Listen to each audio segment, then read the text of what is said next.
Shalom. In this week's Parashat, we hear about the prophet, Bilam, a prophet from another nation who's coming in an attempt to curse the people of Israel. Chazal, in an interesting comparison, compare Bilam specifically to Avraham Avinu. There are many literary aspects in the comparison which I won't go into. I'll just quote one thing. Chazal point out that a person who has a good eye, a good outlook, he's one of the disciples, one of the students of Avraham Avinu. And a person who has a bad eye, a bad outlook, he's one of the students of Bilam.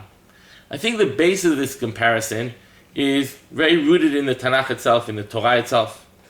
We find Bilam looking from above, down at where Am Yisrael, where the people of Israel are actually situated. He's looking at the people and aiming to curse. Thankful, God changed his curse to be a blessing.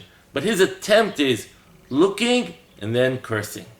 Seeing, looking, and then seeing evil. If we compare that to Avraham Avinu,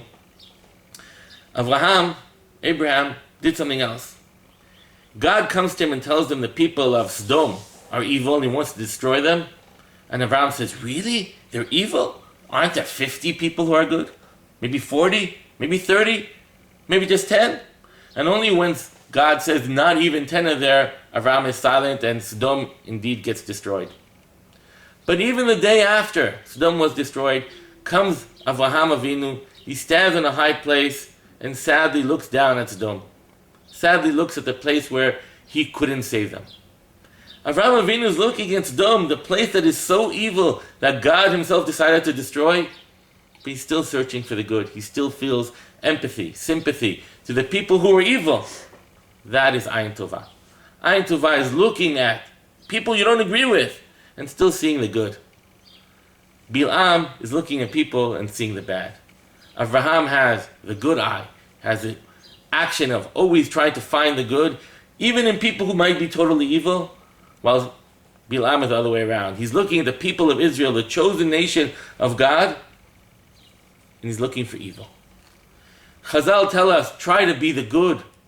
Be the person with a good eye, not the person with a bad eye. Have the good outlook instead of the bad one. I just spent about 10 days in an interfaith conference in Yale. There were 10 Jews, 10 Muslims, 10 Christians, and we spoke about a slew of issues. But the thing that was most impressive to all of us was that the fact that we became friendly.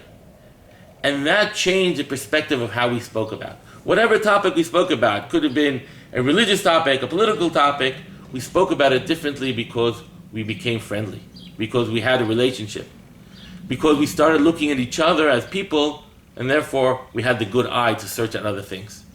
And I think the lesson of Avraham Avinu, look for the good, is a lesson teaching us not just how to deal with our friends, but rather deal with people we don't agree with. Because once you have a relationship, once you have somebody you're looking for his goodness, even if you don't agree with what he's saying, you're looking at him differently. Shenizkeh to have an Ayin Tovah. May we all merit to have a good eye. Shabbat Shalom.